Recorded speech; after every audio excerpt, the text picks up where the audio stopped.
Okay, abusia mami aye friend no Cecilia Dapaa Cecilia na so aye hye ankasa enye asam keto akra after say chairman won to me ye arresting no on illegal mining no abusia Cecilia akotwe ensem aba papa and yes also be report mamo eye public account committee omo reports omone auditor general reporter eba bonten 18 billion Ghana cedis president Mahama order say prosecution no yem fast track sankofo no NPP ni bia ne din bepim and as a former appointee bia ne din bepim bia ne yem fast track ne prosecution no na we na Cecilia Dapaa ne din akọ pimu during NPP tenure amonim ne money laundering issue abusuya sa issue no OSP den ne sa eto so say case no ekoye back and forth but after say and sa 8 billion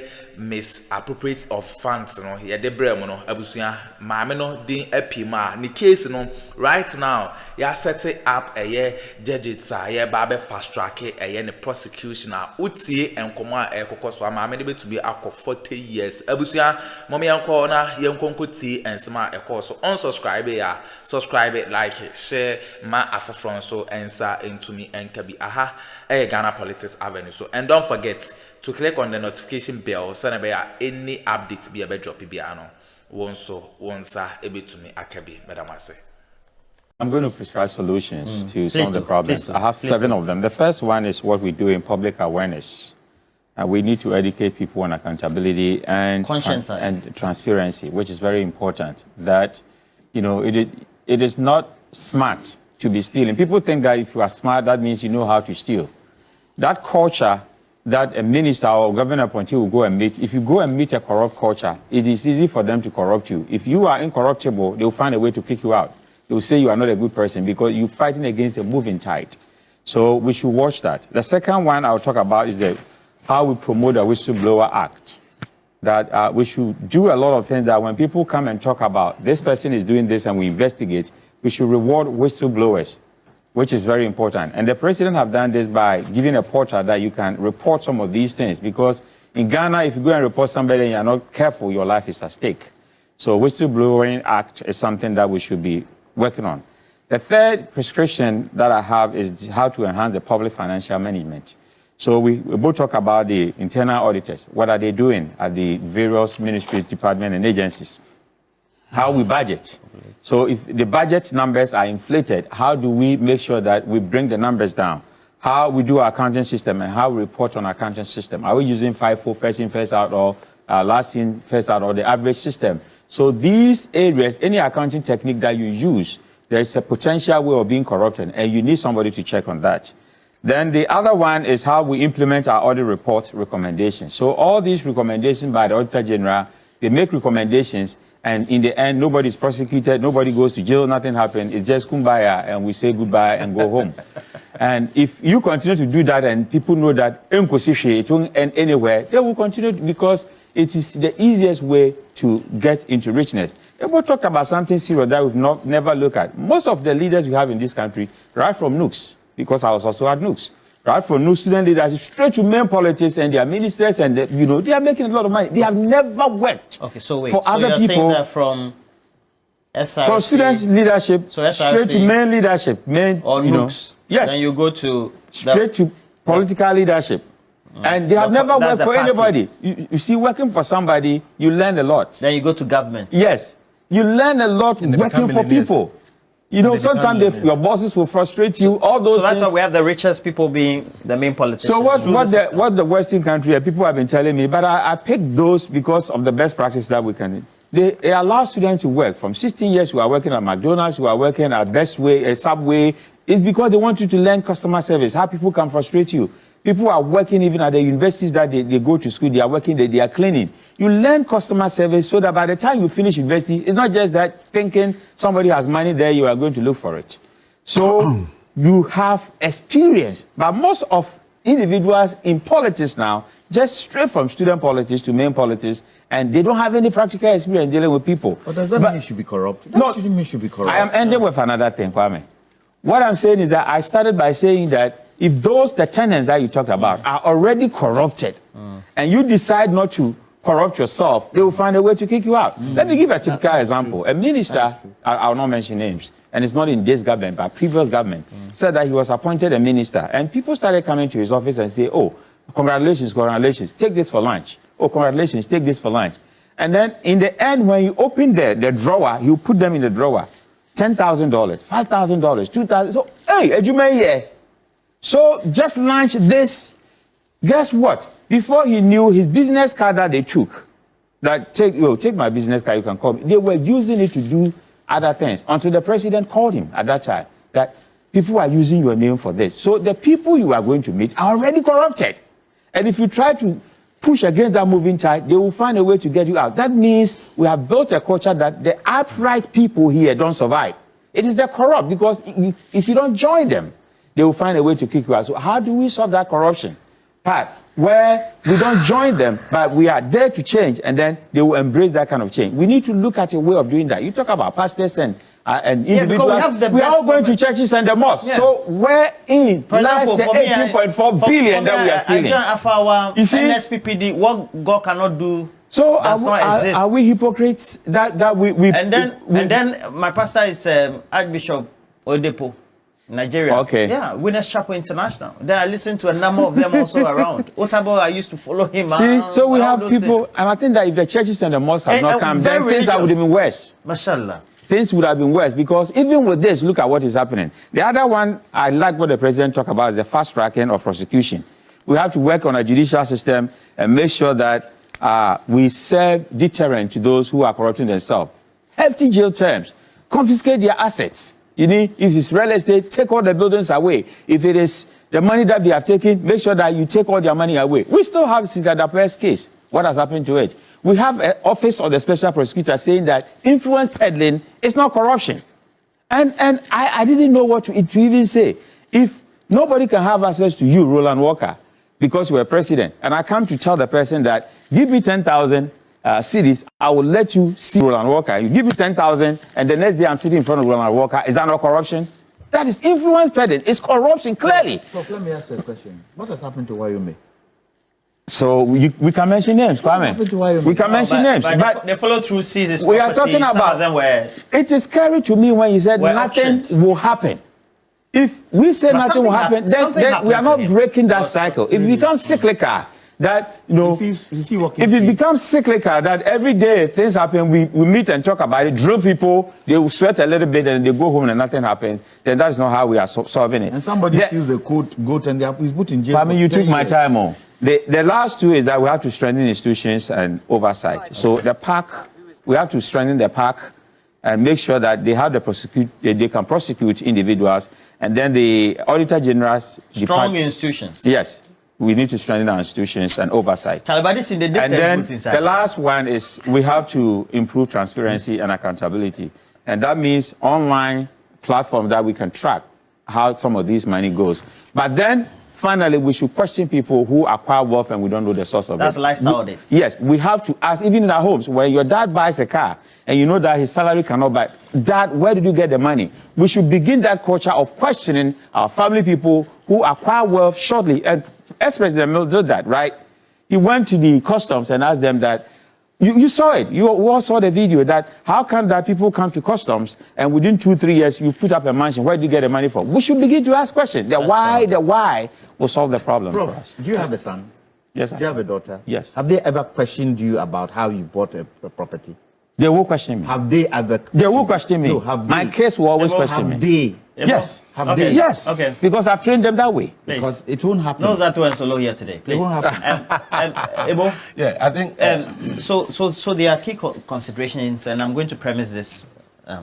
So a friend of mine who lives in the UK bought, I think it was iPhone 16 at the time. He left it at the train station. He bought it the next day. I think they do contract or something like that. Yes, contract. He left the phone in the train. And by the time he got to work, he saw that his phone was not around. They called him from the train station that somebody in the train, a co-passenger, had come to leave the fresh iPhone 16. Yeah, I think they have some train masters or something. At the train station. So they called him from the train station that he called the phone, and they said the phone is at the train station. Whoever supervises there is there, that a co-passenger. So it talks about culture, and it talks about culture. Yes. Yeah. There's corruption in the West, but there's no greed among the mass of the population. Okay. I'll give an example. Ken Oforiatta, we saw him with a backpack. The young student, they use backpacks. And the man is supposed to be sick. And oh no. And he's supposed to be in Ghana. He will not walk like that. Like on the street and be moderate, modest, etc. Our presidents, when they go abroad, the flashy four-wheel drives and things, they pick them in BMWs. If it's Germany, you went BMWs, Benz, normal saloon sedans or something like that. You go to the US, you're going to use a normal Ford, a normal Escalade, something. China, you know. What's the and then the Chinese also have that one. Though. Why is that we're not able to, over time, change the culture down there so that it trickles up? Is it because we don't have any strong leader in our generation and the next generation, or we are not ever going to produce that to change this? No, we've changed. Over the years, we've changed, except that we've changed from bad to worse. How do we change from this to be good? Yes, I think if we can consciously look at our education system, because all of us went through education system, we were exposed to certain behavior, our secondary school life. Today, if you hear some of the things that our secondary school people do, it's baffling. So we have to have a real look at our education system, because if you want to straighten up a tree, you don't wait for the tree to grow. Once you plant it and it's going, it's heading to a direction that you don't like, you just have to, do it when it is young. And that is what we're supposed to do. We need to tackle the issue from the very roots. I mean, our education system. Yeah. We should be able to do that. But let me tell you, all the solutions we are proffering, the only one solution that will work is making corruption expensive. People going to jail 30 years for stealing. I mean, you can have an open door. Let one person enter that door and die. Nobody would want to enter that door. So if somebody has stolen and the person has been given 40 years or life imprisonment, you would dare not steal, because you know that in this country, when you steal, you go to jail. But a situation where when even you are being investigated, parliamentarians will leave parliament and go and sit on the streets just to show support. I mean, this is madness. That's our standard. Yes, this is our standard. And so we need to have our punitive system should be deterrent enough so that somebody who even is processing, who is thinking of stealing, would think twice before stealing. But it becomes so easy. It becomes so easy. And this, you see, AB said something. The opportunity cost of corruption. The opportunity cost of corruption is so high. If you go to every village and you see children drinking from the same river with donkeys or goats or sheep, that is opportunity cost of corruption. If you go to areas where pregnant women are lying on the floor, this youth, most of the youth who are supporting these politicians, who are demonstrating in support of these politicians who are unemployed, that is opportunity costs of corruption. So until we begin to do what Ethiopia, let me tell you what Ethiopia has done. In Ethiopia this year, May, they published a law.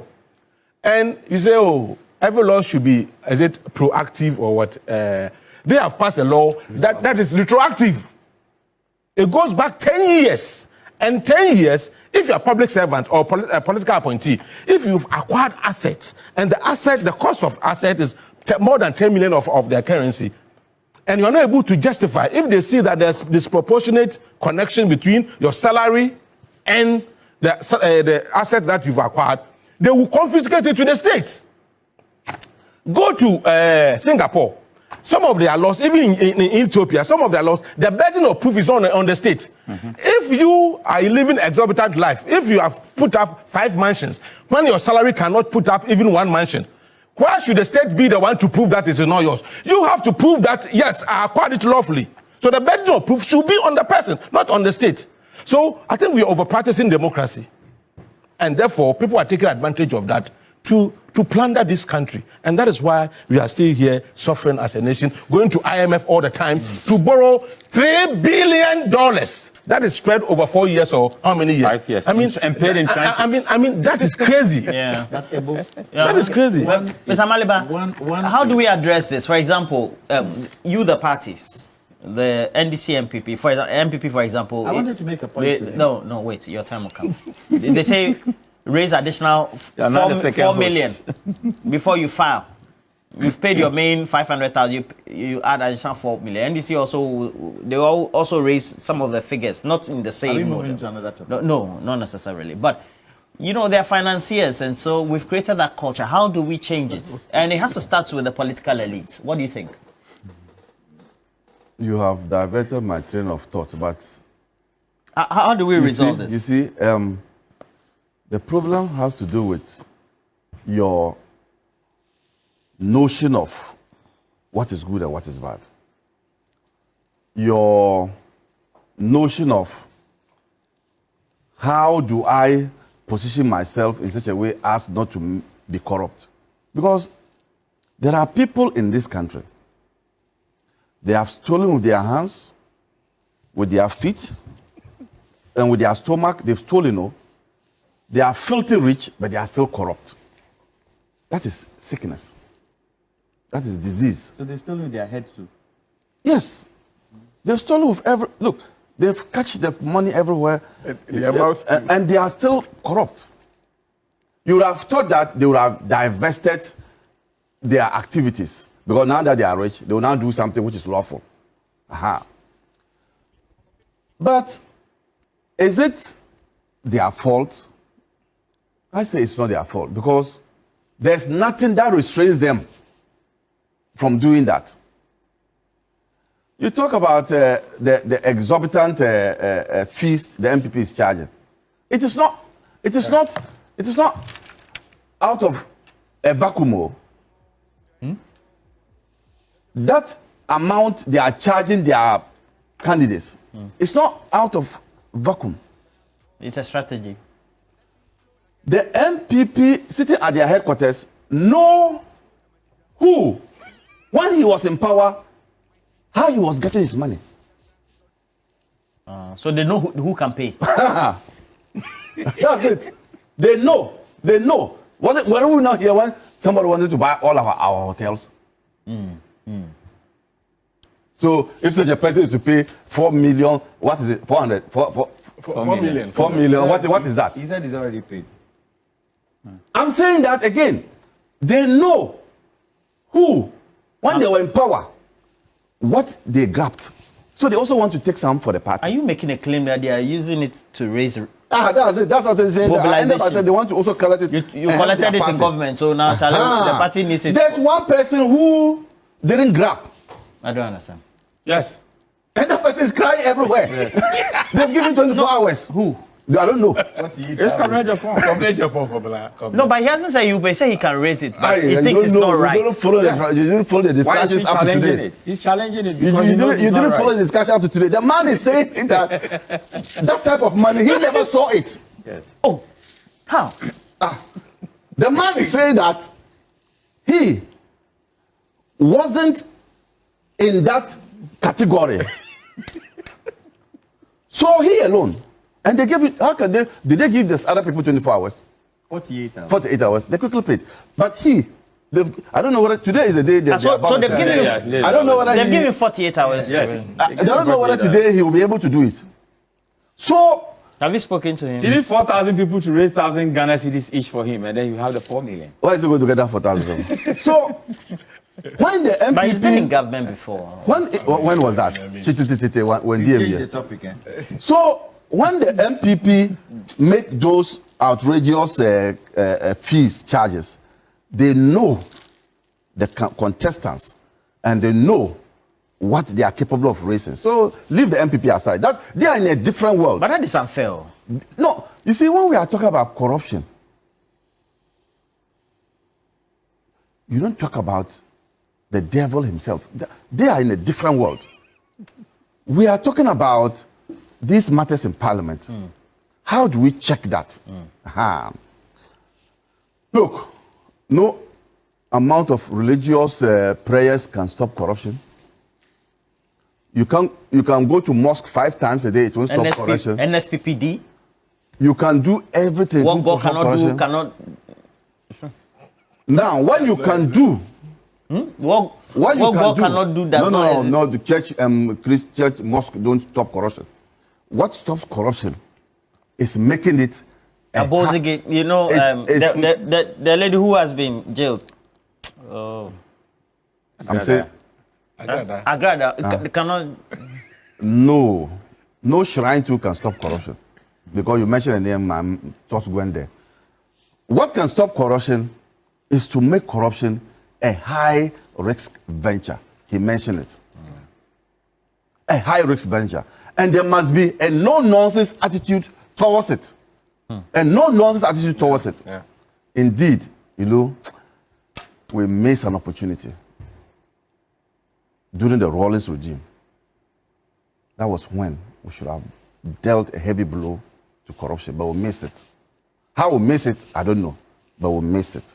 You need a leader who would ensure, and I hear the president preaching that on Tuesday at home, who would ensure that persons who are caught in that web are not allowed to escape.